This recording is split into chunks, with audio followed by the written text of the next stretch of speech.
À la page 88 à 89 de The Ministry of Healing, Ellen G. White dit, en cas de maladie, il faut en déterminer la cause.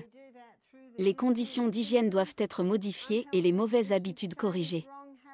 Ensuite, il faut aider la nature dans ses efforts pour éliminer les impuretés et rétablir le corps dans des conditions normales. Voyez-vous comment les thérapies par l'eau peuvent jouer un rôle important à cet égard?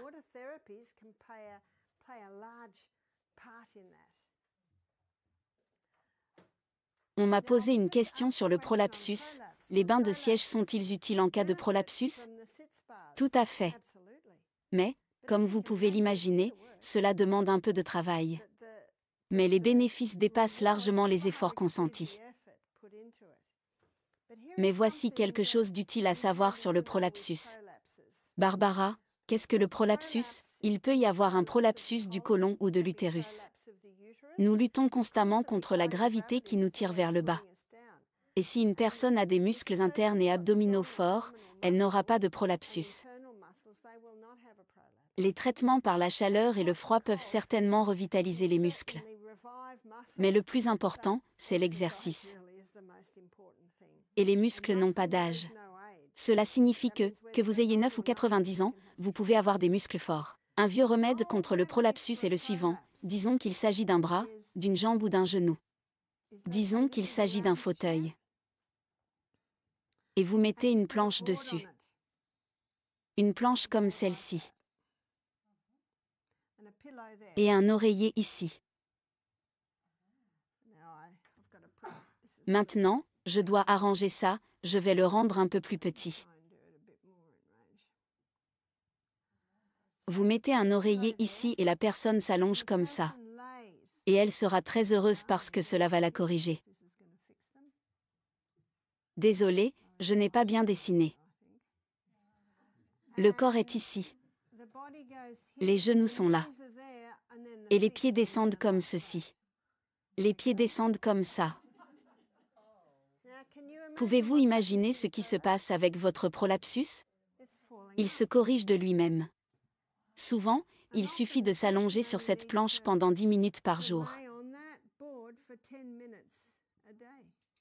Si c'est plus grave, 10 minutes 2 fois par jour. La façon dont je l'ai dessiné semble très raide. On pourrait certainement la baisser un peu. La tête est généralement sur l'oreiller. Il vaut mieux la dessiner correctement. Certaines personnes lisent un livre.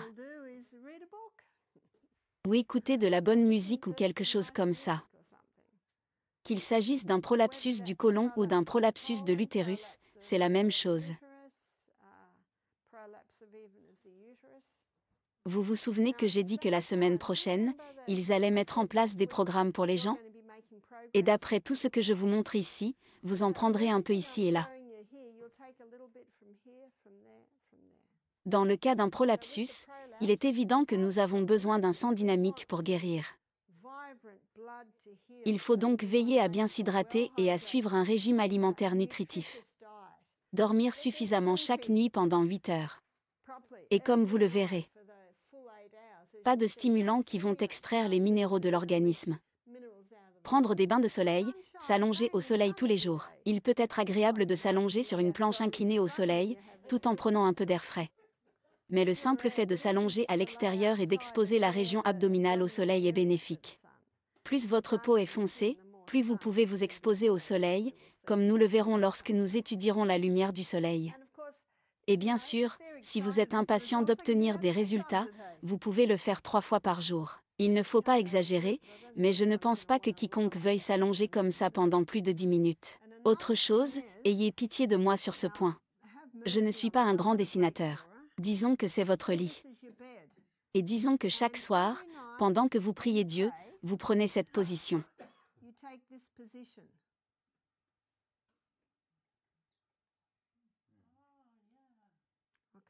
Lorsque vous êtes dans cette position, qu'arrive-t-il à vos organes internes? Voyez-vous qu'ils s'affaissent? Et quand vous avez fini de prier, vous vous retournez et vous vous endormez.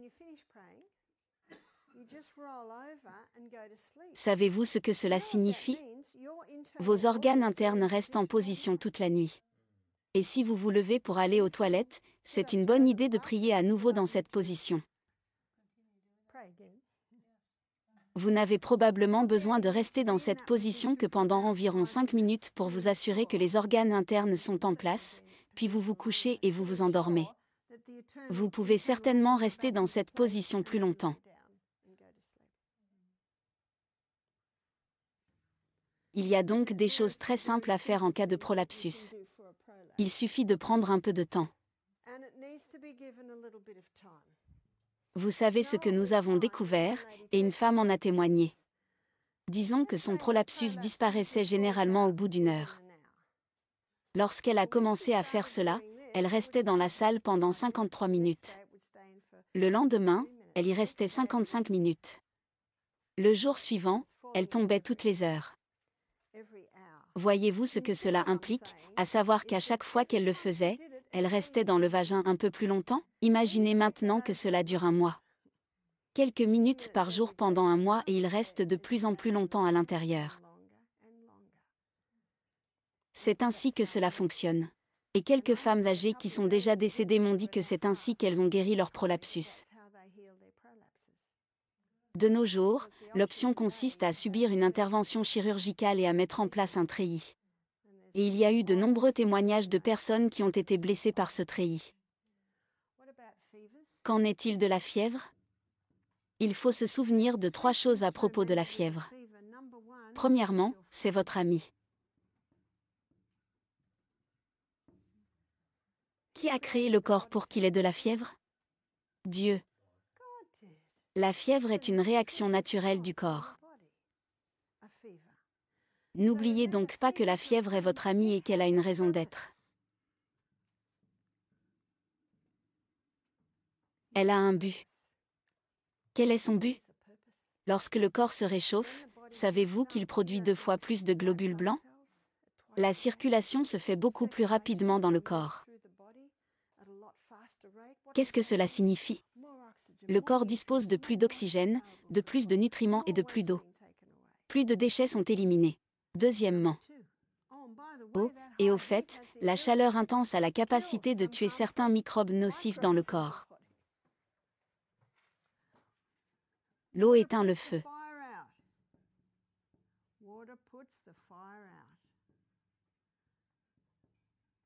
Et je vais vous montrer quelques traitements simples qui fonctionnent avec le corps pour accélérer la guérison de la fièvre.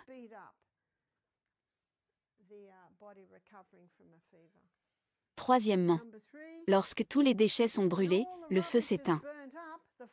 Ainsi, si la fièvre revient, c'est parce que le corps a besoin qu'elle revienne.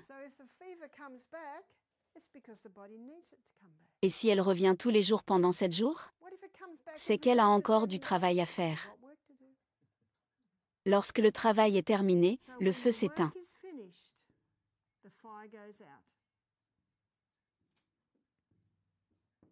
Le feu s'éteint. Car que nous dit-on? Ils nous disent que la fièvre est un ennemi. En fait, lorsque j'étais en quarantaine pendant 2 semaines, l'infirmière m'appelait tous les jours. Avez-vous un rhume? Avez-vous mal à la gorge? Avez-vous de la fièvre? Je répondais, non, non, non, non et non. Et je pense que si c'était le cas, je ne pense pas que je lui dirais. Je ne mentirais pas, car les lèvres menteuses sont une abomination pour Dieu. Mais parfois, il n'est pas nécessaire de tout dire, n'est-ce pas? Si vous me le demandez, bien sûr que je serai honnête. L'eau éteint le feu. Il est absolument vital de bien s'hydrater. En effet, lorsque vous avez de la fièvre, vous transpirez beaucoup plus et vous perdez donc beaucoup plus d'eau. Et n'oubliez pas que la sueur est salée, alors de quoi d'autre ont-ils besoin? Du sel celtique. Parfois, à l'église, il y a des dames âgées qui donnent des bonbons aux enfants. Vous savez ce que je fais? Je leur donne du sel. J'ai généralement un petit récipient rempli de sel. Mes petits-enfants vont dans mon sac, nous avons du sel. Et vous savez ce qu'ils font dès qu'ils ont mangé le sel? Ils boivent de l'eau. Parfois, je dis à mes petits-enfants, quand ils ont bu un demi-verre d'eau, ils peuvent manger un peu de sel et boire le reste. Je leur dis, avez-vous arrosé votre jardin ce matin? Oui, grand-mère, nous avons arrosé notre jardin, me répondent-ils. La moitié de mes petits-enfants m'appellent Nana, l'autre moitié grand-mère. C'est donc ce que fait la fièvre, et c'est important de le comprendre. En fait, tous les après-midi, lors de notre retraite de santé à Misty Mountain, nous stimulons la fièvre. C'est ce qui se passe dans le sauna à vapeur, nous stimulons la fièvre. La fièvre est utilisée pour lutter contre les maladies depuis des milliers d'années dans toute l'Europe.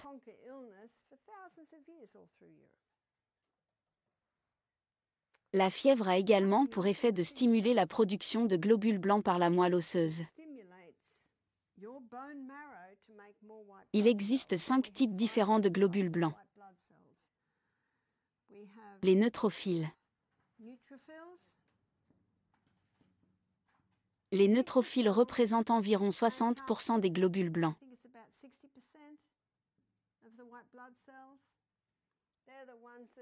Ce sont eux qui entourent l'agent pathogène, le tuent avec du peroxyde d'hydrogène.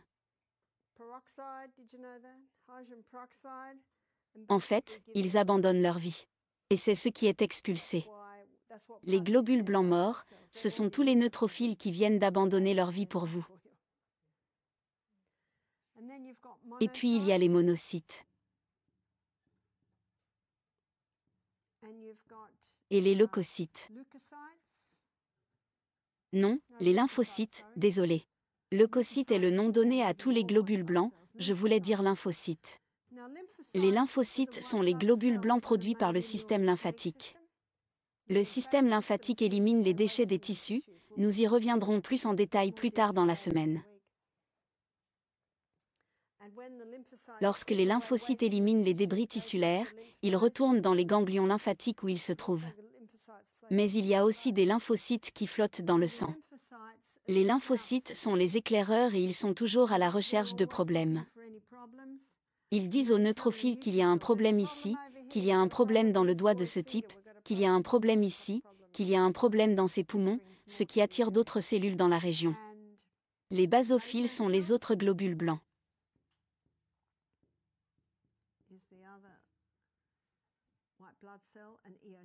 Et les éosinophiles.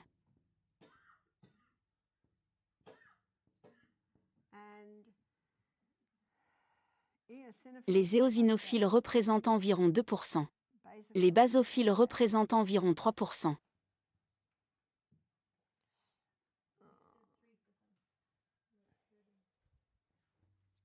Il ne me reste plus qu'à trouver le bon pourcentage pour les autres. Et je pense que je peux le faire indirectement. Voyons voir, si ceci représente 15%, alors ceci représente 20%, n'est-ce pas? Mon calcul est-il correct? Y a-t-il des mathématiciens dans la salle? Eh bien, c'est à peu près la quantité de globules blancs que nous avons, et n'oubliez pas qu'il s'agit de votre armée interne. Nous entendons beaucoup parler du système immunitaire, n'est-ce pas? Si vous avez un rhume ou un problème dans votre corps, il y aura plus de globules blancs. Et si quelqu'un dit « j'ai un rhume, mon système immunitaire doit être faible », ce n'est pas le cas. Ce n'est pas le cas, au contraire, c'est parce que votre système immunitaire est élevé que vous avez un rhume. Vous voyez, les gens disent ces choses, mais ils ne se rendent pas compte de ce que cela signifie. La fièvre augmente le nombre de globules blancs, ce qui aide à combattre tout ce qui se passe dans le corps.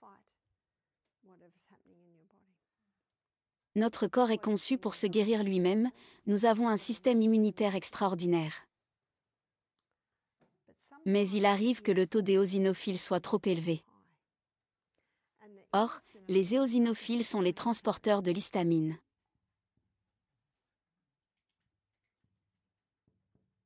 Et si quelqu'un a trop d'histamine dans son corps, que lui donne-t-on? Des antihistaminiques?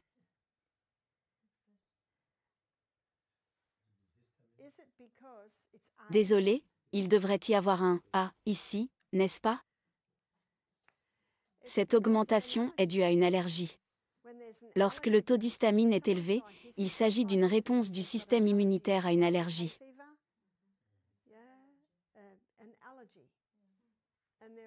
Il existe 5 allergènes courants.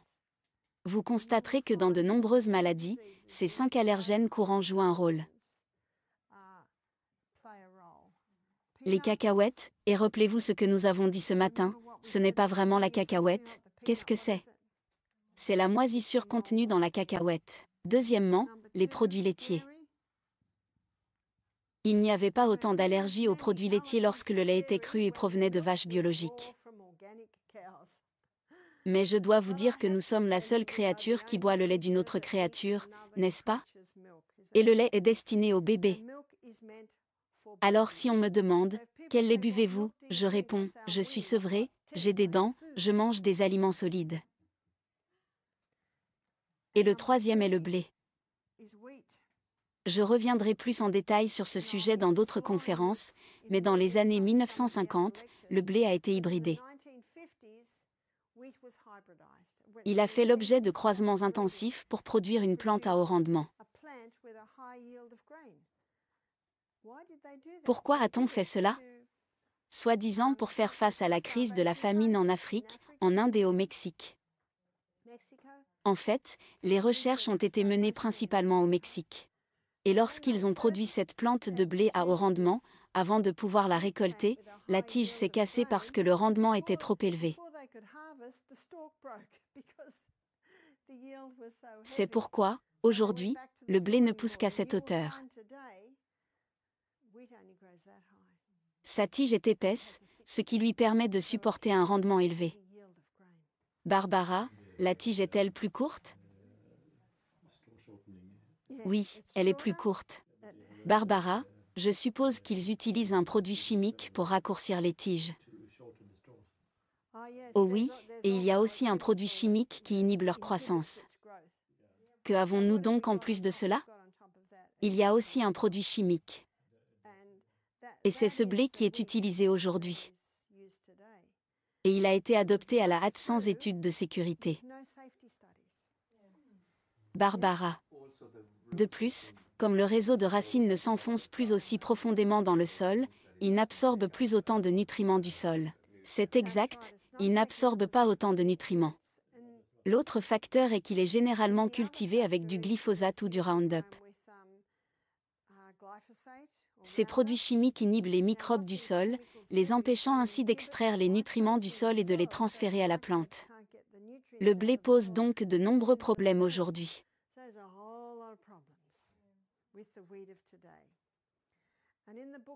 Dans le livre Tempérance, chapitre 2, page 2, Ellen White illustre le fait que Satan et ses anges se sont réunis pour déterminer quelle serait la plus grande misère qu'ils pourraient causer à l'humanité.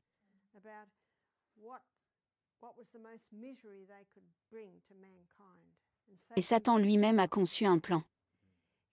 Il a dit qu'il utiliserait le fruit de la vigne. Et nous savons les malheurs que l'alcool a causés. Et il utiliserait aussi le blé et d'autres produits utilisés pour l'alimentation. Le blé est le seul aliment mentionné dans ce texte. Ce texte a été écrit 100 ans avant l'hybridation du blé. En général, le blé que Dieu a créé avait une structure de protéines ou de gluten très délicate ou fragile, ce qui le rend très digeste.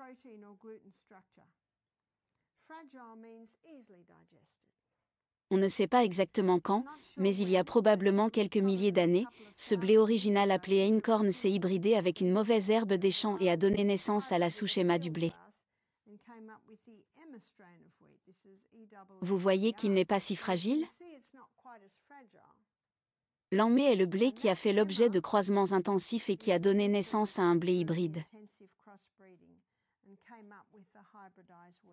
La structure du gluten du blé hybride est incroyablement complexe. Seul un estomac en fonte peut la décomposer, et il n'y a pas beaucoup d'estomac en fonte. Et s'il continue à le manger, il ne sera bientôt plus aussi solide.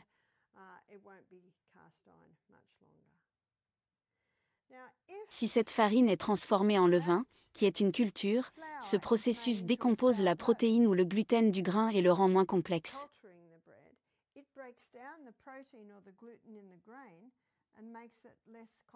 Le pain au levain est presque comme une céréale prédigérée. En effet, les protéines ont été décomposées. Ce n'est que depuis la révolution industrielle que l'on a commencé à fabriquer du pain au levain. Avant cela, tout le pain du monde était du pain au levain. Imaginez les Israélites dans le désert. Une fois par an, lors de la Pâque, ils devaient enlever le levain de leur maison. Qu'est-ce que le levain? C'était du levain. Barbara, une fois par an? Oui, à la Pâque. Barbara, j'ai entendu dire que le levain était conservé pendant des générations. Oui, c'est exact. Donc après la semaine où ils sortaient leur levain, ils couraient dehors et prenaient leur petit levain, mettaient un peu de farine et d'eau dessus pour les ranimer et recommençaient à faire du pain.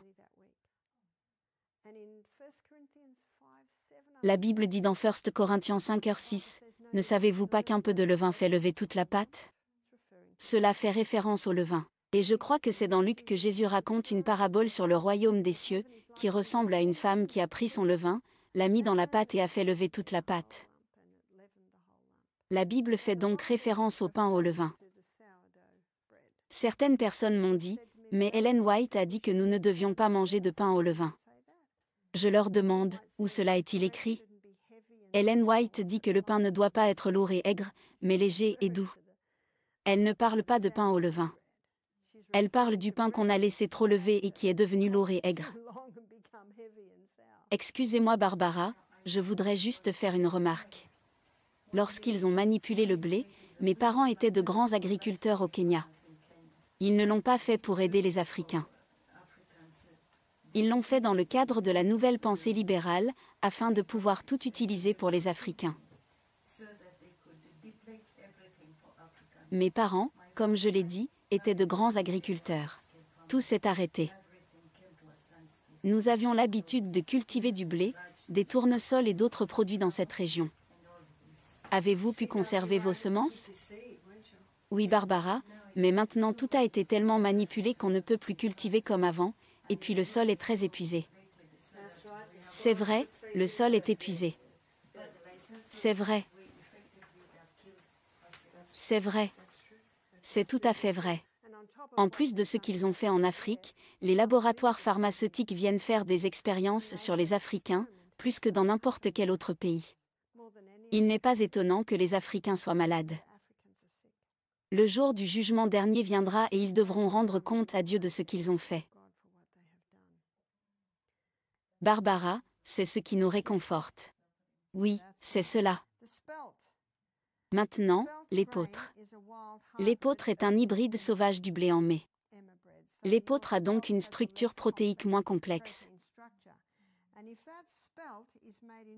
Et si cette épeautre est transformée en levain, le levain lui redonnera sa structure fragile d'origine. Par conséquent, si vous mangez du pain, il devrait être fabriqué à partir de céréales anciennes et de levain. On parle souvent de céréales anciennes. Le levain est le meilleur car il rend le grain beaucoup plus digeste. Avez-vous entendu parler des lectines? Nous parlerons des lectines dans un autre cours. Les lectines sont un composant végétal. On en trouve généralement beaucoup dans les fruits non mûrs et peu dans les fruits mûrs. Mais le blé est riche en lectines. Cependant, le processus de levain élimine les lectines. C'est donc la meilleure façon de le consommer. Barbara, je ne sais pas si vous avez fait cette expérience. Nous avons essayé avec de la farine complète, mais c'est beaucoup plus difficile qu'avec de la farine blanche. Et excusez-moi, vous l'expliquerez peut-être lorsque nous parlerons du blé. Un autre aspect est lié aux farines elles-mêmes, qui dépendent en grande partie du processus de mouture. Vous pouvez moudre le blé entier pour obtenir une farine très fine et légère, mais souvent le blé entier que vous achetez n'a pas été moulu finement. C'est donc un peu plus difficile.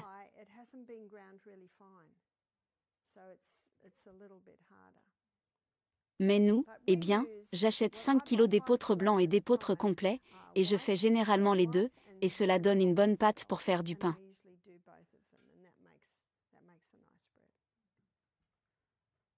Nous examinons les 5 allergènes courants et voici pourquoi le blé est un allergène. Ce n'est pas le blé que Dieu a créé. Il a été modifié. L'autre allergène est le flocon d'avoine. Les flocons d'avoine sont un autre aliment riche en lectine. Si les lectines pénètrent dans le sang, elles augmentent le processus inflammatoire. Traditionnellement, les Écossais, qui adorent l'avoine, faisaient tremper les flocons, parfois même pendant 2 jours. Ce processus de trempage entraînait même un peu de fermentation, ce qui facilitait grandement la digestion. L'autre allergène courant est le sucre raffiné, car il s'agit vraiment d'un médicament toxique. C'est un acide pur. Et en raison de sa forte teneur en sucre, il peut alimenter n'importe quelle inflammation dans le corps. Lorsque quelqu'un a un problème de santé, je commence donc généralement par les 5 allergènes les plus courants. Mais surtout dans les réactions de type allergique, comme le rhume des foins. Mais je dis aux gens qu'une fois que vous avez éliminé ces aliments, il faut parfois 2 mois pour voir un résultat. En effet, vous pouvez manger une tranche de pain et la faire disparaître de votre corps en 24 heures, mais l'effet peut rester. Il est donc important d'avertir les gens, de marquer sur le calendrier la date à laquelle vous avez commencé à le faire.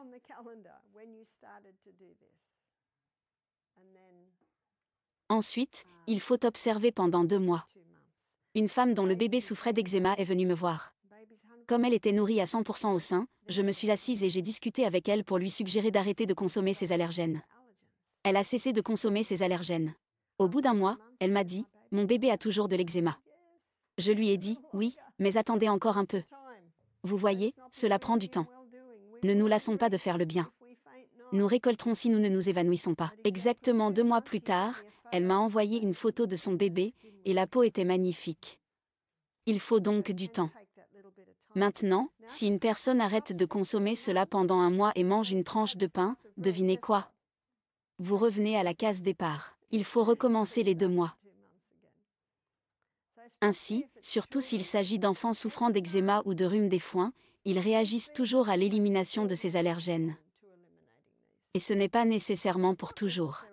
Une fois le problème résolu, la personne pourra peut-être manger des flocons d'avoine de temps en temps, du blé de temps en temps. Qui lui dira quand? La réponse du corps. La réponse de son corps. Il faut donc surveiller la réponse. Barbara, pouvez-vous nous donner quelques exemples de ce que vous pouvez manger à la place? C'est une très bonne question, et c'est un très bon point. Pour les amateurs de beurre de cacahuète, vous pouvez utiliser du beurre d'amande, du beurre de noix de cajou, et si vous venez en Australie, vous pouvez même prendre du beurre de macadamia. Voilà pour les alternatives. Et pour les produits laitiers, dans quoi les utilisez-vous?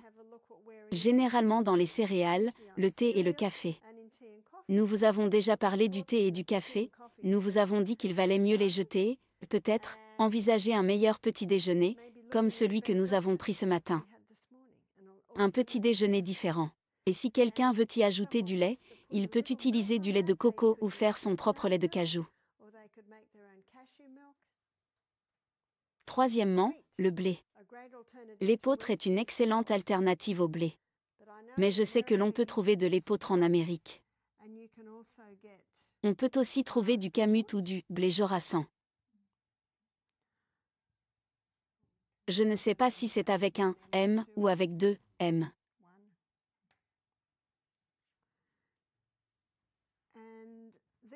Ce sont tous des hybrides sauvages du blé d'origine. Et aussi l'einkorn. C'est le blé d'origine. Je sais qu'en Amérique, on peut le trouver dans certains endroits. Et le blé en mai. Nous avons trouvé une boulangerie allemande en ville où nous achetons notre nourriture qui vend du pain au levain d'en mai et c'est délicieux. C'est très bon.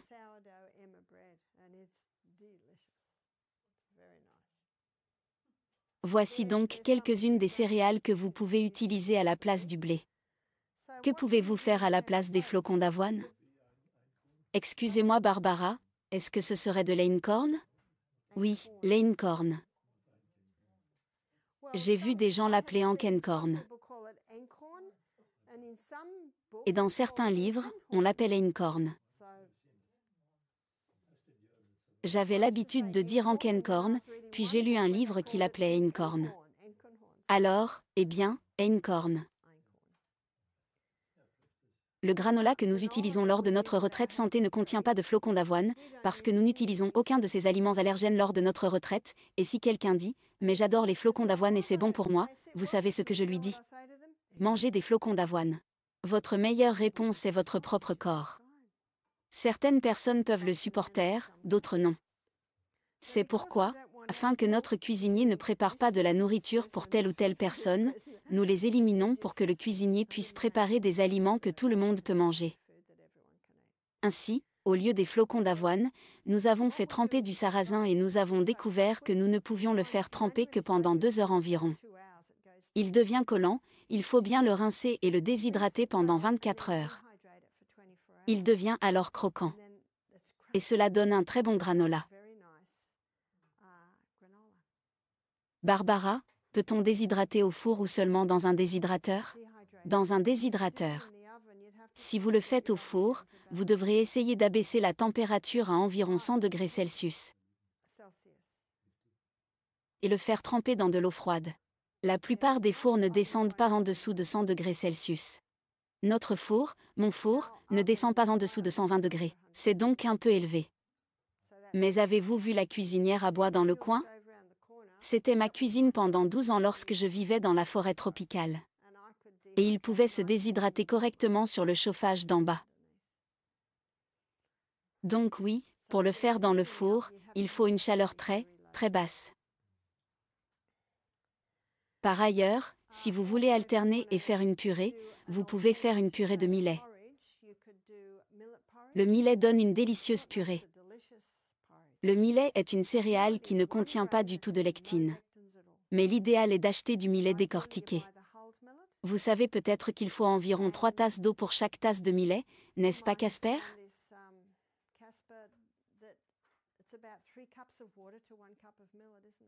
Il faut beaucoup d'eau.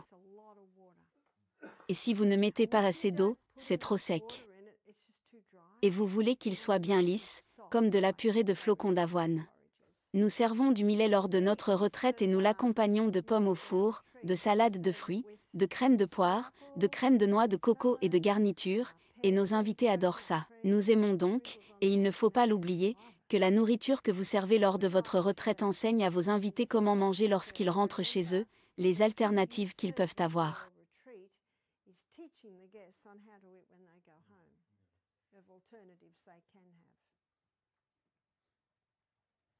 Barbara, j'ai une question concernant les symptômes, c'est-à-dire la réaction du corps au blé ou à l'avoine.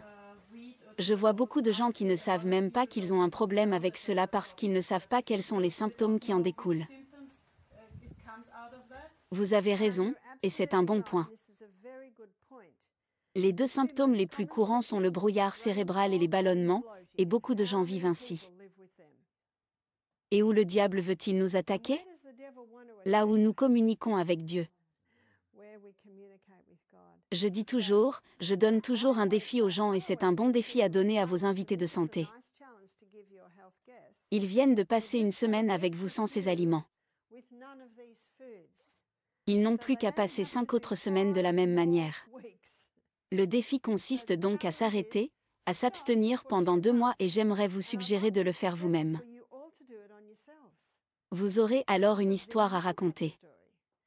Arrêtez-vous donc pendant 2 mois. Je n'ai pas bien calculé, n'est-ce pas? Et je regarde mon mathématicien. Si vous vous arrêtez une semaine dans votre retraite, il vous manque 7 semaines.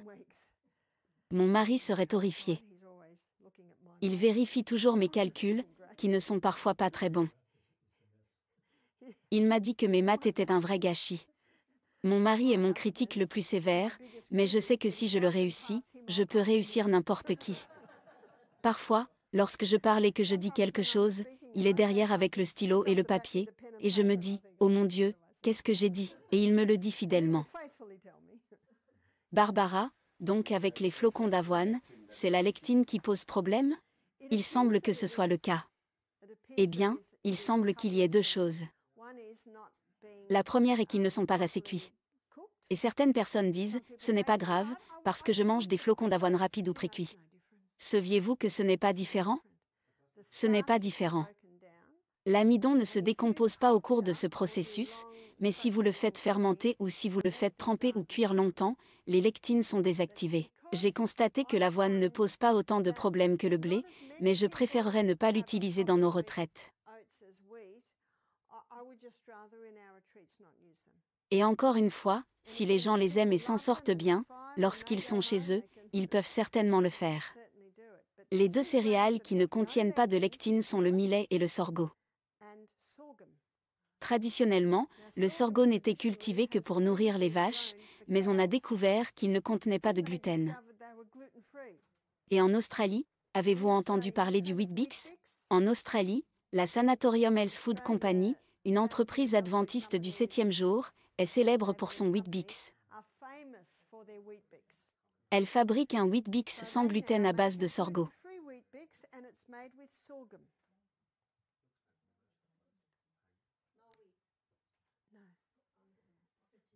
Aujourd'hui, il est possible de se procurer de la farine de sorgho. Il est donc bon de savoir que la farine de sorgho ne contient pas de gluten et qu'elle peut être utilisée en pâtisserie, n'est-ce pas? Barbara, combien de temps le millet doit-il cuire? Le millet cuit généralement en 50 minutes au minimum.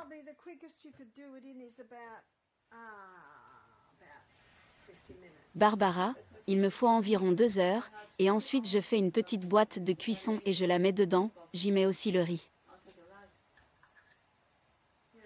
Vous le faites cuire aussi longtemps? Non Barbara, je le fais juste bouillir pendant 20 ou 30 minutes et je le mets ensuite dans une boîte en mousse ou quelque chose comme ça. C'est vrai, c'est vrai. Il faut ensuite le laisser reposer pendant quelques heures. C'est comme une mijoteuse, avez-vous entendu parler des marmites instantanées? Je sais que ma fille a une marmite instantanée, mais vous pouvez utiliser un autocuiseur ou une mijoteuse. Une dame que je connais et qui a beaucoup d'enfants prépare du millet pendant la nuit dans la mijoteuse, le lave, le rince, fait bouillir les haricots, le rince à nouveau, ajoute les haricots bouillis et tous les légumes, et c'est son repas de midi. Elle m'a dit qu'elle utilisait constamment sa mijoteuse.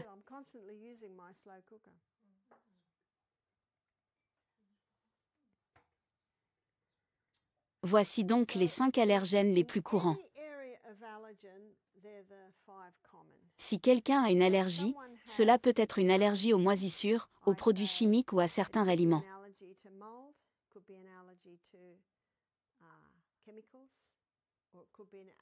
Voici les allergènes alimentaires les plus courants. Barbara, nous savons que l'industrie a fait quelque chose pour le blé, comme nous l'avons déjà dit, mais a-t-elle fait quelque chose pour l'avoine? Pas que je sache, mais traditionnellement, la cuisson a toujours été longue, alors qu'aujourd'hui, les gens ne la font pas beaucoup.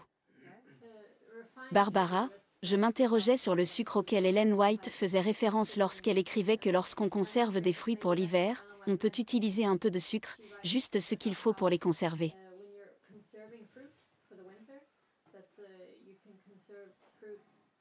Et elle a dit, ainsi préparés, les fruits conservés sont un excellent substitut aux fruits frais. Je vis dans une ferme fruitière, nous conservons donc beaucoup de fruits, alors j'y pense beaucoup et je me demande si c'est acceptable. L'édulcorant que j'utilise, ou que j'avais l'habitude d'utiliser, lorsque je mettais des fruits en conserve, était le sucre de palme. Avez-vous entendu parler du sucre de palme ou du sucre de coco? Je sais que vous pouvez en acheter au supermarché dans des emballages et qu'il s'agit du nectar cristallisé de la fleur de palmier.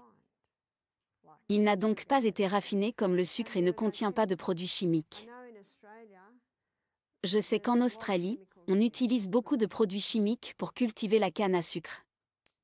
Mais vous pouvez vous procurer du sucre rapadura, un sucre de canne biologique qui n'est autre que du jus de canne à sucre déshydraté. Bien sûr, il est aussi un peu raffiné. Barbara, et le miel? Oui, le miel.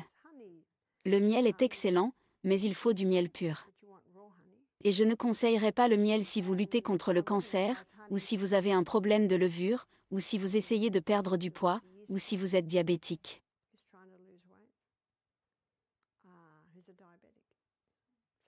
Les diabétiques doivent être très prudents avec leurs édulcorants jusqu'à ce que leur pancréas fonctionne mieux.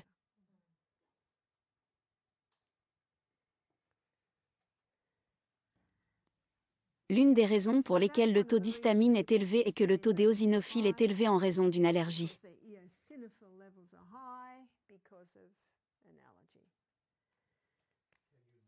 Barbara, pouvez-vous réduire votre taux d'éosinophile? Comment réduire le taux d'éosinophile? Vous pouvez réduire votre taux d'éosinophile en ne mangeant pas d'aliments allergènes. En effet, les éosinophiles augmentent en réponse aux aliments allergènes. La glace est le meilleur anti-inflammatoire qui soit. Lorsque vous utilisez de la glace contre l'inflammation, vous la mettez et l'enlevez. Vous pouvez la mettre pendant 10 secondes, puis la retirer pendant 10 secondes supplémentaires, et ainsi de suite plusieurs fois. Parfois, surtout en cas d'entorse grave de la cheville, il est bon de mettre de la glace. Ma fille s'est gravement foulée la cheville lorsqu'elle avait environ 11 ans. Elle ne supportait pas la glace. J'ai donc appliqué 1 minute de chaleur et 1 minute de froid, 1 minute de chaleur et 1 minute de froid, et elle a pu le tolérer. N'oubliez pas que vous travaillez avec des gens. On me demande parfois si vous ne mesurez pas la chaleur, si vous ne mettez pas un thermomètre pour mesurer la bonne chaleur. Eh bien, je constate que dans de nombreux cas, chaque personne peut tolérer des niveaux de chaleur différents. Ainsi, la main peut supporter plus de chaleur que les hanches. Il faut toujours commencer par une chaleur faible. Et si la personne dit qu'elle pourrait être plus chaude, vous pouvez la rendre plus chaude. Il est préférable de commencer là où le corps est heureux. Après la glace, la personne peut supporter un peu plus de chaleur. Et la glace est le meilleur anti-démangeaison. Lorsque j'étais en Alabama il y a quelques années, j'avais l'habitude de marcher dans les bois où je logeais. Je marchais à travers les bois jusqu'au centre de santé. Au bout de quelques jours, j'avais environ 6 démangeaisons sur la jambe, une par-ci, une par-là. J'ai demandé ce qui s'était passé. Ils m'ont répondu, « Oh, c'est la mouche du coche. » J'ai répondu, « Eh bien, j'ai des punaises. » Je n'en avais jamais entendu parler. Apparemment, il s'agit de petits acariens qui s'accrochent à la peau et provoquent des démangeaisons. On m'a dit que j'aurais des démangeaisons pendant 3 semaines. J'ai donc décidé de ne pas me gratter. Si vous grattez une démangeaison, vous l'aggravez immédiatement. En effet, en grattant, non seulement vous endommagez un peu la peau, mais en plus vous faites affluer le sang dans la zone concernée. Et quand il y a plus de sang dans la zone, il y a plus de chaleur et plus de chaleur dans la démangeaison, ce qui aggrave la démangeaison. Que faire alors? On met de la glace. C'est ce que j'ai fait, et je n'ai dû le faire que 3 fois par jour, ce qui m'a parfois pris 10 minutes. J'ai mis de la glace et ça m'a fait mal, j'ai mis de la glace et ça m'a fait mal. Lorsque cette douleur intense apparaît, il suffit de l'enlever. Et vous y retournez, et vous y retournez encore, et vous y retournez encore. Il faut environ 10 minutes pour la geler, je la mets et je l'enlève, je la mets et je l'enlève. Je mettais, enlevais, remettais et enlevais. Et ainsi, je passais en revue les 5 piqûres, encore et encore. Une fois que j'avais gelé les piqûres, il n'y avait plus de démangeaison du tout. Et c'était souvent comme ça pendant 4 ou 5 heures. Et lors de ma promenade matinale, elle me démangeait parce que la marche fait augmenter le sang. Lorsque le sang augmente, la chaleur augmente et j'avais de fortes démangeaisons. Je rentrais donc à la maison en courant, je prenais la glace, je les congelais, je les congelais, je les congelais, je les congelais, je les congelais, je les congelais, je les congelais. Pas une seule fois je ne les ai grattés. Et juste avant d'aller me coucher le soir, je les congelais à nouveau et cela durait toute la nuit. Ils avaient complètement disparu en 5 jours et personne ne pouvait le croire. Ils n'avaient jamais rien vu de tel. Parce que je n'ai jamais gratté. Si quelqu'un a de l'eczéma, cela peut prendre 8 semaines avant qu'il ne disparaisse. Que peut-on faire en attendant? Appliquer de la glace. La glace n'arrêtera pas les démangeaisons pour toujours, mais elle peut les arrêter pendant plusieurs heures. Plusieurs heures. C'est l'un des avantages de la glace, car elle empêche le sang de circuler. Nous sommes des créatures à sang chaud. Le sang ne veut pas aller là où il y a de la glace. Il faut donc geler la zone. Et la glace peut engourdir la zone. Si vous avez mal, vous pouvez donc geler la zone. Mais n'oubliez pas de la mettre et de l'enlever, de la mettre et de l'enlever. Vous devez le faire parce que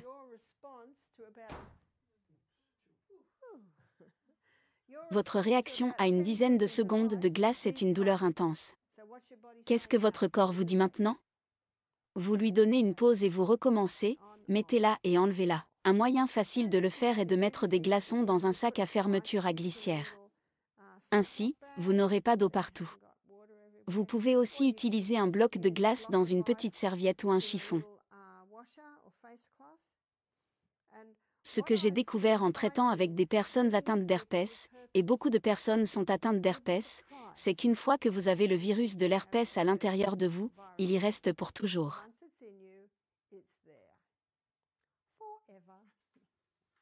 Mais il est possible de le gérer.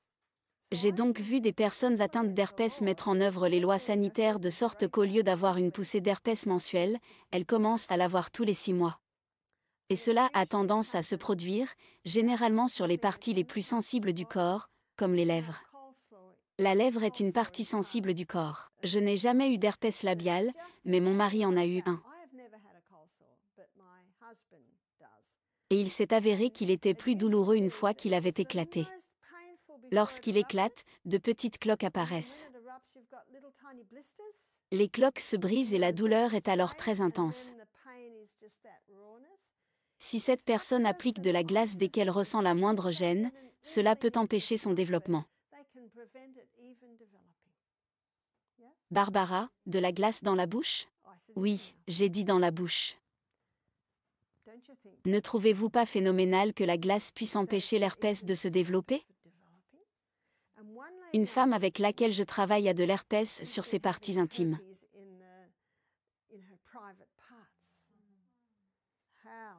C'est très inconfortable. La première femme de son mari a été infidèle et lui a transmis l'herpès. Lorsqu'elle l'a épousé, elle l'a également contracté. Elle était bouleversée parce qu'elle était vierge quand elle s'est mariée. Elle a dit, « Je n'ai rien fait de mal. » J'ai dit, « Votre mari non plus. C'est sa femme qui l'a trompé. » Malheureusement, c'est ce qui arrive. Mais vous pouvez y faire face. J'ai dit, « Ne soyez pas triste. Nous ne sommes pas encore au paradis. Ce sont des choses qui arrivent. » Et oh, comme elle était gênée.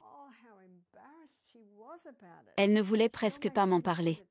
Parce que lorsque quelqu'un dit qu'il a eu de l'herpès, la question qui se pose immédiatement est de savoir ce qu'il a fait. Nous devons donc veiller à ne jamais porter de jugement. N'oubliez pas que Jésus ne l'a jamais été. Sa principale caractéristique est la miséricorde. J'ai donc dit à cette femme, essayez avec de la glace. Elle a donc pris de la glace et l'a appliquée chaque fois qu'elle allait aux toilettes. Elle y allait toutes les heures et demie, voire toutes les 2 heures, car elle buvait suffisamment d'eau. Elle appliquait de la glace sur la zone affectée toutes les 2 ou 3 heures. Elle a dit que c'était incroyable le soulagement que cela lui procurait. Si elle commençait à avoir mal, elle s'arrêtait et remettait la glace. Elle a dit que cela ne se développait pas. Il vous arrivera donc d'avoir affaire à des personnes atteintes d'herpès. Vous vous souvenez de la glace? C'est presque le remède oublié. C'est pourtant si simple. Chaque foyer devrait avoir de la glace dans son congélateur. Nous savons que si l'enfant se cogne la tête, il faut lui mettre une poche de glace. Pourtant, la glace peut être utilisée très efficacement pour toute inflammation ou démangeaison, et pour quelque chose comme le zona. Une femme m'a dit qu'il faut en général 10 jours. Lorsque le zona apparaît pour la première fois et que la sensation est incroyablement douloureuse, vous appliquez la glace. Puis, lorsque les petites cloques apparaissent, ce qui est incroyablement douloureux, on applique de la glace, simplement de la glace. Elle a dit que cela prenait habituellement 10 jours, mais que cela avait été résolu en 5 jours seulement grâce à la glace. Barbara commence à voir quand il faut appliquer du froid plutôt que des contrastes chauds et froids. Souvenez-vous de l'histoire de ma fille qui, à l'âge de 11 ans, était tombée. Elle s'est tordu le genou, elle s'est fait une entorse à partir du genou. J'aurais aimé lui mettre de la glace, mais elle ne l'a pas supporté. J'ai donc fait des contrastes chauds et froids, et elle a pu les supporter. C'est donc la réponse qu'elle donne généralement. Et si une personne s'est foulée la cheville et que vous appliquez des contrastes chauds et froids, et que vous remarquez que la cheville est toujours enflée, utilisez plus de froid et moins de chaleur. Barbara, vous n'avez pas dit que pour l'inflammation, de tous les traitements, il était préférable d'utiliser le chaud et le froid.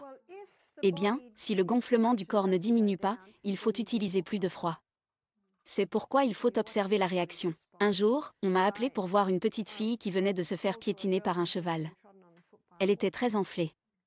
Dans ce cas, il suffit d'appliquer du froid. Et elle n'aimait pas ça. Nous avons donc persévéré en lui donnant des pauses. Il est bon d'essayer sur soi-même de ressentir cette douleur profonde et de la faire disparaître.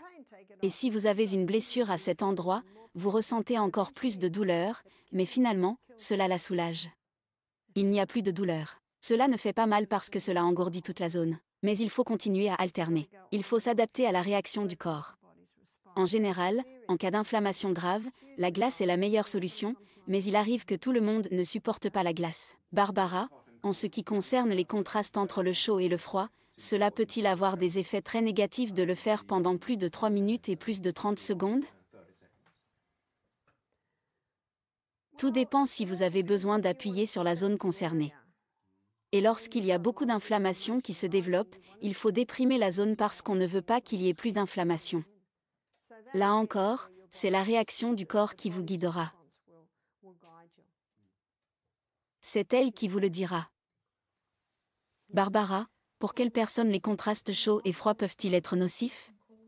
Est-ce que cela s'applique à toutes les personnes et à toutes les conditions? C'est une bonne question. Ce que je constate, c'est qu'avec les très jeunes et les très vieux, il faut être prudent.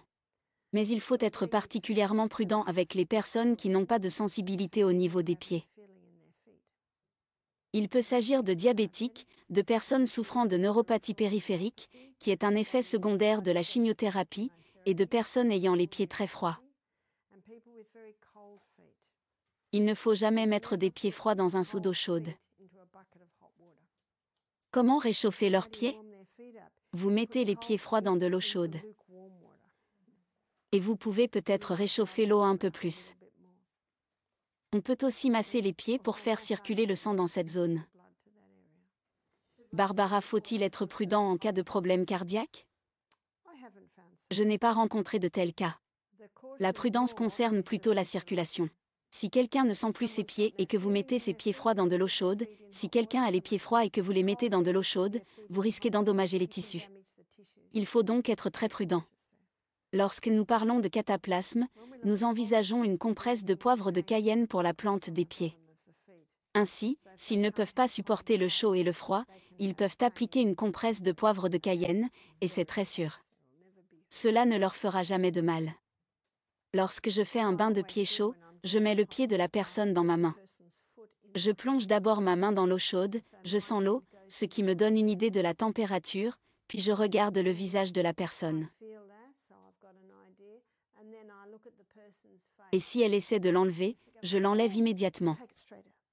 Tout le monde ne peut pas le supporter. Mais bien sûr, si les pieds sont froids, il ne faut pas les mettre là-dedans. On les met dans de l'eau chaude. Et vous pouvez leur masser les pieds.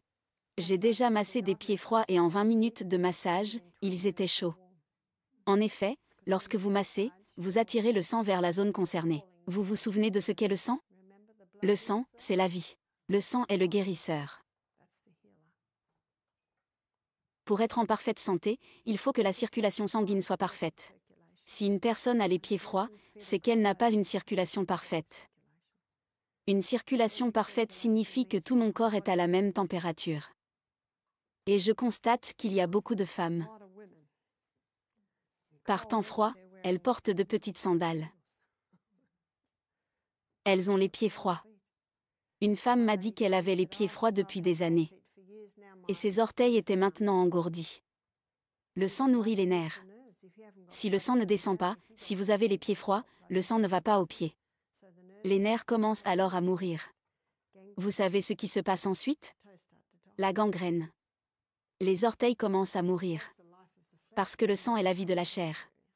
Nous allons faire circuler le sang dans cette zone. C'est pourquoi l'exercice est si important. Il fait circuler le sang dans les extrémités. Barbara, il est redevenu à la mode ici en Suède que les jeunes filles aient des maux d'estomac. Oui. Je pense que nous allons avoir beaucoup de problèmes rénaux parce que c'est ici que se trouvent les reins. Ils deviennent de plus en plus froids. Les jeunes filles seraient horrifiées d'apprendre que lorsque les reins se refroidissent, parce que le corps a besoin d'y amener le sang pour le purifier, le corps va développer de la graisse autour des reins afin de les protéger du froid.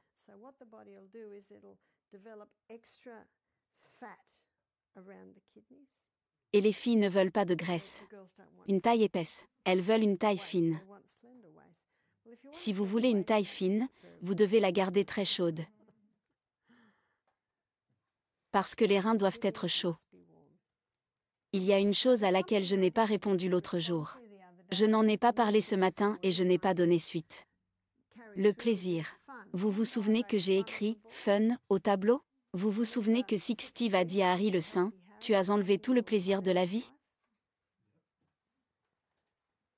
Eh bien, dans son livre, Colin Campbell, après toutes les recherches qu'il a effectuées, a renoncé aux produits laitiers et à la viande. Il avait grandi dans une ferme laitière. Il a commencé à suivre un régime à base de plantes. Il a déclaré « Mes amis m'ont dit que j'avais enlevé tout le plaisir de la vie. J'ai arrêté le café, j'ai arrêté tous les stimulants, l'alcool, et maintenant j'ai 70 ans et je m'amuse beaucoup avec mes petits-enfants. J'escalade des montagnes avec eux. La moitié de mes amis sont morts. L'autre moitié se déplace en clopinant avec des cannes, en faisant du bruit. Vous savez à quoi est dû ce cliquetis?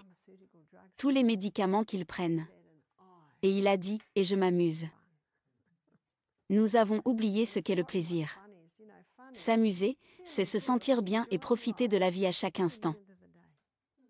N'est-ce pas ce que Dieu voulait que nous soyons dans le 3 Jean 1h2, bien-aimés, je désire que vous prospériez en toutes choses et que vous soyez en bonne santé, comme votre âme prospère. Tel est le dessein de Dieu pour nous. Mon objectif, cet après-midi, était donc de vous présenter quelques procédures d'hydrothérapie simples et élémentaires que vous pouvez appliquer.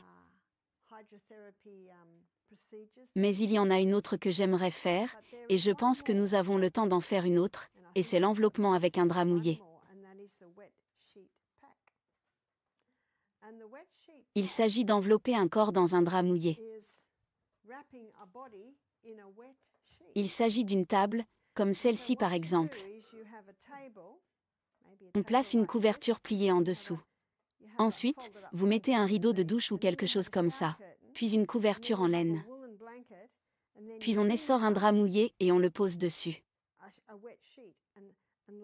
Puis on met la personne dessus. Lorsque la personne est allongée, ses jambes sont écartées et ses bras sont en l'air. Un côté du drap, disons le côté droit, passe sous le bras et entre les jambes. On baisse rapidement les bras, car c'est très inconfortable pour la personne. Le côté gauche passe par-dessus les bras et les jambes. Ensuite, vous mettez rapidement la couverture autour d'eux. Dès que la couverture est enroulée autour de vous, votre corps commence à réchauffer le drap mouillé. Pouvez-vous imaginer que nous vous demandions de vous allonger en ce moment même sur un drap froid et mouillé, en sous-vêtements seulement? Alors pourquoi diable feriez-vous une telle chose? Il y a 3 raisons pour lesquelles un drap mouillé est utilisé.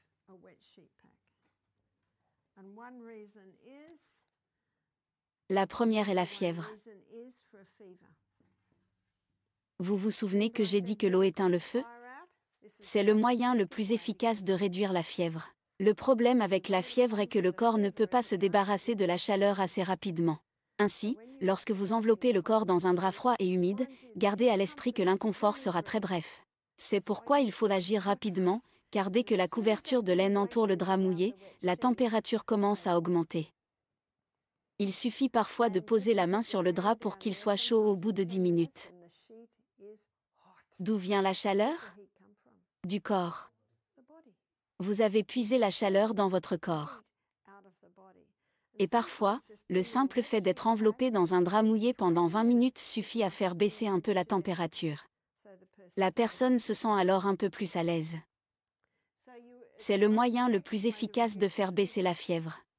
Barbara. J'ai entendu dire qu'il ne fallait pas faire baisser la fièvre rapidement. Saviez-vous que le corps essaie de la faire baisser autant qu'il le peut? Ce principe est appliqué depuis des siècles, et je l'ai utilisé à maintes reprises parce qu'il est incroyablement efficace. Et si le corps a encore des déchets à brûler, la fièvre sera toujours là, mais moins forte. Il ne s'agit pas vraiment de faire disparaître la fièvre, mais de faire en sorte que la personne se sente plus à l'aise.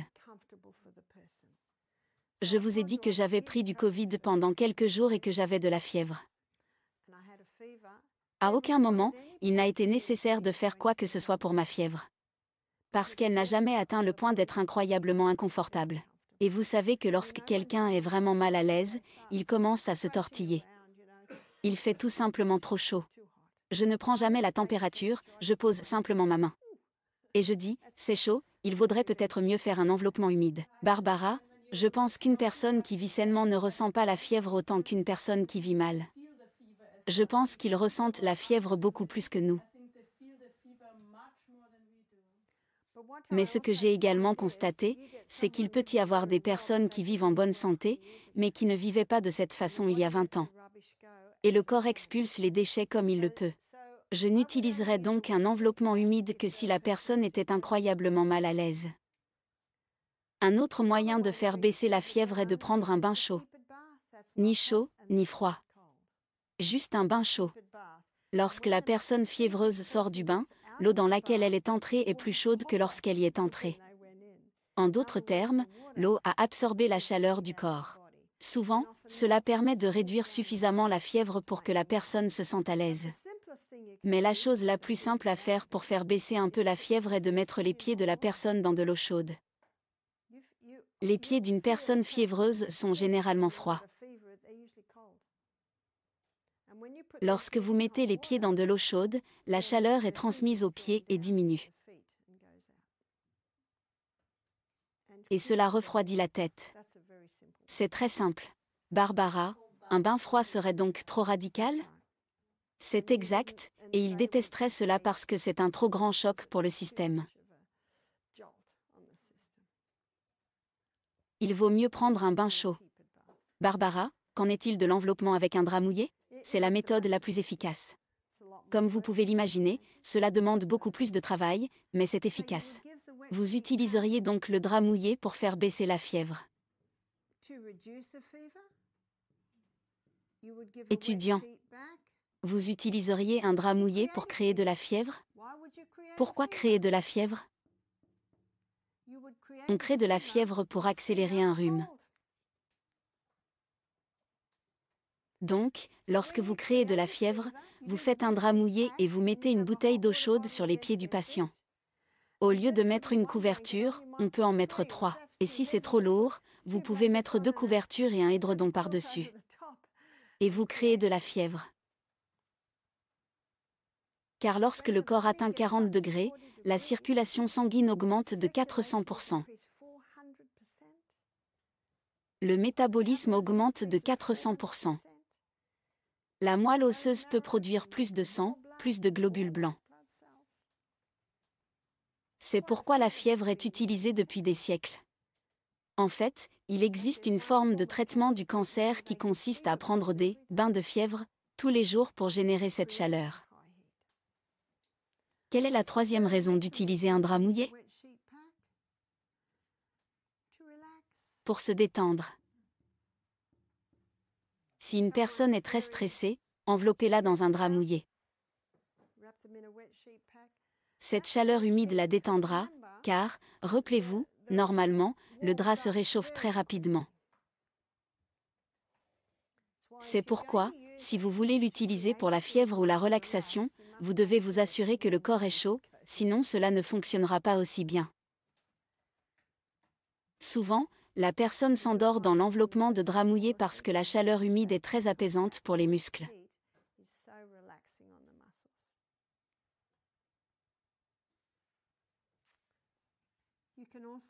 Vous pouvez également l'utiliser pour extraire les poisons.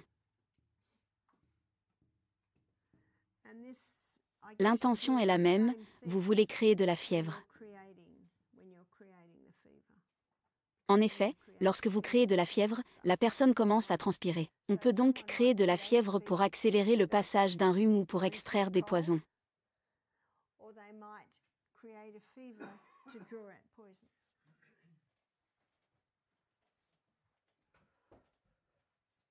Il est important que la personne soit bien hydratée, car elle perd beaucoup d'humidité par la peau.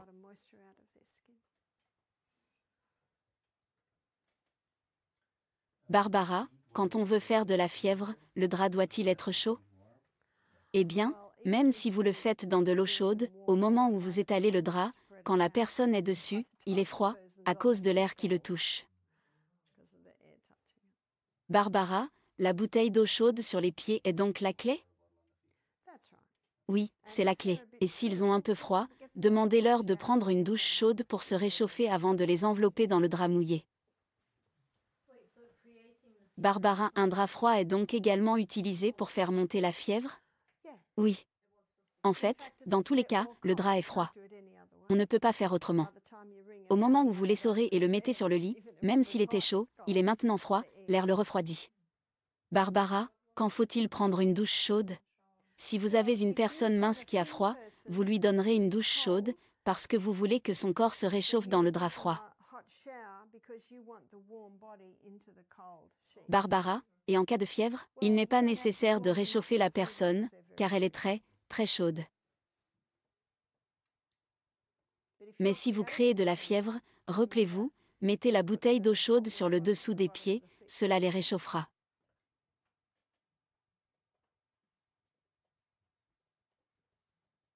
C'est donc la chaleur du corps qui génère la chaleur dans l'enveloppement de drap mouillé. Il s'agit là d'un autre traitement très ancien, utilisé depuis des siècles. Ces traitements simples à base d'eau ont donc été utilisés à maintes reprises. Oui.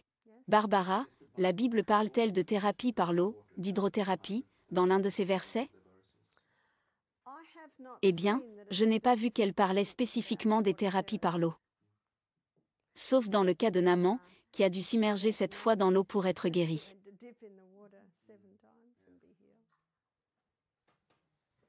Barbara, et Nabuchodonosor? Nabuchodonosor? Oui, Barbara, il a été laissé à terre.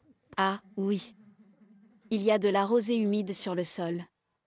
Y a-t-il d'autres questions avant de terminer? Barbara, pour en revenir au bardeau, n'y a-t-il aucun moyen de le guérir? La glace est-elle la seule chose qui puisse le contrôler? Eh bien, vous pouvez le contrôler, il sera toujours présent dans le corps, mais si vous suivez les 8 lois de la santé et que vous vivez bien, les épidémies seront moins nombreuses. J'ai vu des personnes qui avaient des poussées mensuelles passer d'une poussée tous les 6 mois à une poussée seulement une fois par an. En les traitant et en les glaçant, elles se rétablissent très rapidement. Barbara, est-ce lié à l'activité du système immunitaire? Car, comme on le dit, le système immunitaire diminue en cas de stress, d'inquiétude ou d'autres facteurs externes.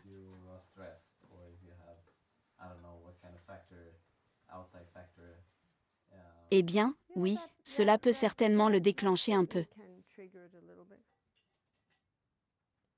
Et c'est ce que vous constaterez lorsque vous chercherez la cause de la maladie. Si l'on examine les antécédents du patient, on voit ce qui s'est passé. Parfois, il peut s'agir d'un décès dans la famille, puis d'une perte d'emploi, et ensuite, je ne sais pas, il y a beaucoup de facteurs qui peuvent entrer en jeu. Chaque personne est différente, c'est pourquoi il est important que tout le monde soit traité différemment. Vous pouvez avoir 10 personnes atteintes de la même maladie, mais il peut y avoir des facteurs différents dans chaque cas qui peuvent entrer en jeu.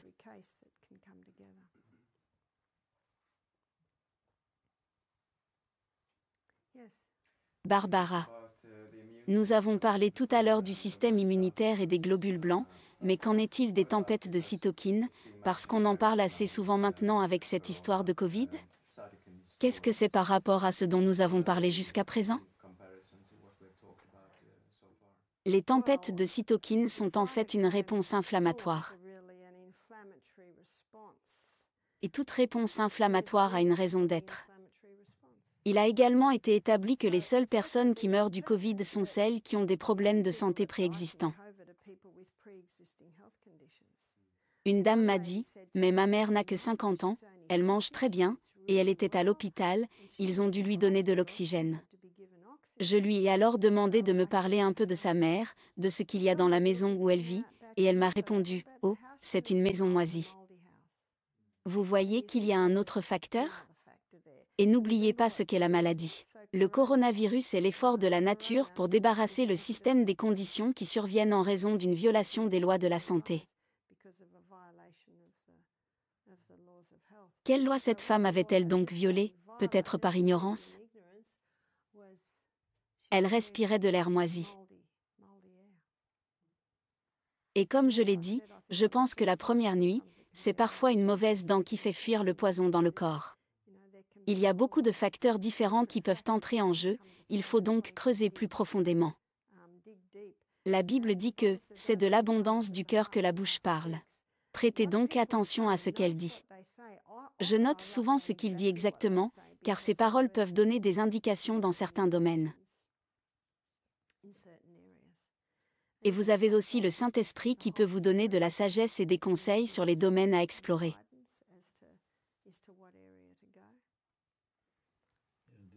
Barbara, une alimentation saine, dans nos termes, peut être végétalienne, mais dans les termes d'autres personnes, cela peut être de la viande. C'est tout à fait exact. C'est vrai. Mais je dois dire que le couple le plus sain qui a participé à notre retraite était composé de producteurs laitiers biologiques. La viande qu'ils mangeaient, et ce n'était pas beaucoup, était biologique. S'ils mangeaient des produits laitiers, ce n'était pas beaucoup, mais c'était bio. Toute leur nourriture était biologique et ils faisaient de l'exercice tous les jours. Je n'ai rien trouvé à redire à ce couple. Dans son livre, le docteur Colin Campbell affirme que 20% de protéines animales dans notre alimentation déclenchent réellement des maladies. Mais pas 5% de protéines animales. 5% de protéines animales, ce n'est pas ça. 5% de protéines animales, c'est trop peu. Tout en disant cela, je préconise également un régime à base de plantes. Mais je tiens également à montrer que j'ai rencontré des végétariens très malades. Et ce couple était en très bonne santé, parce que la viande qu'ils mangeaient était biologique et en petite quantité. C'est ainsi qu'ils s'en sont sortis. Barbara, j'ai lu un article sur Linda McCartney. Elle faisait tout frire, mais elle était végétalienne. Oui, oui. Nous avons eu une cuisinière une fois, c'était il y a environ 11 ans. Elle était en surpoids. Tout ce qu'elle mangeait devait être frit. Elle n'a pas travaillé avec nous pendant longtemps. Les clients disaient, « Comment se fait-il qu'elle soit comme ça ?» Les invités veulent voir que vous mettez en pratique ce que vous enseignez. Il est vrai que certaines personnes sont plus robustes que d'autres. Il y aura toujours des variations de taille. Mais cette femme était très grosse. Une fois, j'étais dans un restaurant où l'on me rabâchait, « C'est végétalien, c'est végétalien. » Mais c'était la pire des nourritures, je n'en mangerai jamais. C'était du fromage végétalien, de la crème fouettée végétalienne, de la crème anglaise végétalienne, et il y avait tellement de sucre et de produits chimiques dedans. C'est pourquoi je ne me considère plus comme végétalienne, non, plus du tout. Je dis que j'ai une alimentation à base de plantes. Mais des plantes telles que Dieu les a créées. Barbara. Encore un commentaire sur la tempête de cytokines. On dit que ce sont les défenses immunitaires qui font des ravages.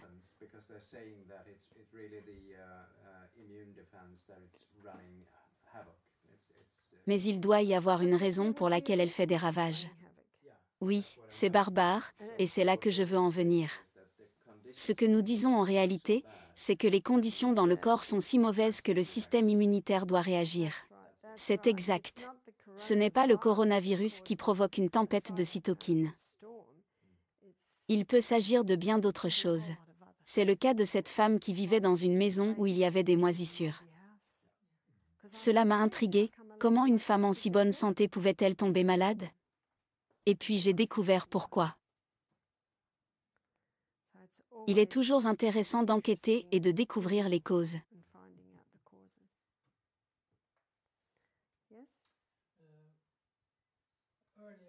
Barbara, j'aimais le fromage quand il était bleu à l'intérieur. J'ai compris que ce n'était pas un bon aliment. Mais qu'est-ce qui ne va pas?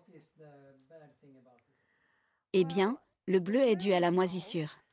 La moisissure est une toxine pour le corps humain. Mais il est également vrai que l'acide chlorhydrique puissant peut tuer la moisissure. Dans mon livre, Self-Healing by Design, j'ai un chapitre intitulé The Secretary of the Stomach, hydrochlorique acide, le secrétaire de l'estomac, l'acide chlorhydrique. La plupart des gens ne réalisent pas que l'acide chlorhydrique fait partie de notre système immunitaire. En effet, si quelque chose de mauvais se trouve dans notre alimentation, notre acide chlorhydrique peut l'éliminer. Mais s'il n'est pas complètement éliminé et qu'il passe dans la circulation sanguine, il peut causer un certain nombre de problèmes. Alors oui, je vous conseille d'essayer quelque chose de différent. Je sais aussi que les goûts changent. Mes goûts ont changé. Avec le temps, les goûts changent, on commence à apprécier les choses les plus simples. La nourriture doit être délicieuse, c'est vrai.